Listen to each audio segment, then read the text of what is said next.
తెలంగాణలో ఓటరు జాబితా ప్రత్యేక సమగ్ర సవరణ ప్రక్రియ ప్రారంభమై 2 రోజులైనా బాలారిష్టాలను అధిగమించలేదు. ఓటరు ఎన్యూమరేషన్ ఫారాలను ముద్రించి ఆయా పోలింగ్ బూతుల పరిధిలో పనిచేసే బీఎల్ఓలకు అందజేయడంలో సంబంధిత యంత్రాంగం విఫలమైంది. కొన్ని చోట్ల బీఎల్ఓలు ఇంటింటికి వెళ్లి ఓటర్లకు ఎన్యూమరేషన్ ఫారాలు పంపిణీ చేస్తుండగా కొన్ని చోట్ల నిన్న కూడా బీఎల్ఓలు ఫారాల కోసం నిరీక్షించాల్సి వచ్చింది. తెలంగాణలోని 119 అసెంబ్లీ నియోజకవర్గాల పరిధిలో 35,985 పోలింగ్ కేంద్రాలు ఉండగా సర్ ప్రారంభించిన తొలి రోజు 8,000కు పైగా పోలింగ్ బూతులకు ఎన్యూమరేషన్ ఫారాల పంపిణీ జరగలేదు. రెండో రోజు 4,000కు పైగా పోలింగ్ బూతులకు ఎన్యూమరేషన్ ఫారాలు చేరలేదని తెలుస్తోంది.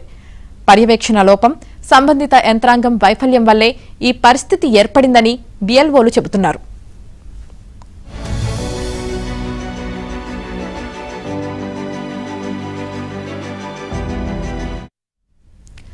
ఆశా వర్కర్లు, అంగన్వాడీ కార్యకర్తలు, వీఓఏలు, మున్సిపాలిటీల పరిధిలో వివిధ విభాగాల్లో పనిచేస్తున్న ఉద్యోగులు, గ్రామ కార్యదర్శులను బీఎల్ఓలుగా నియమించారు. దీంతో వారు తమ సొంత బాధ్యతల్లో కొనసాగుతూ అదనంగా సర్ ప్రక్రియను పూర్తి చేయాల్సి ఉంటుంది.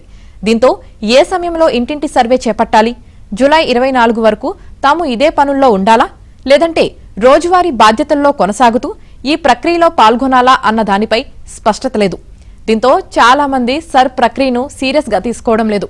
సంబంధిత శాఖల అధికారులు గాని, ఎన్నికల విభాగాలు గాని దీనిపై స్పష్టత ఇవ్వకపోవడంతో గందరగోళం నెలకొంది. ఈ కారణంగానే రెండో రోజు ఓటర్లకు ఎన్యూమరేషన్ ఫారాల పంపిణీ కార్యక్రమం అంతంత మాత్రంగానే సాగింది.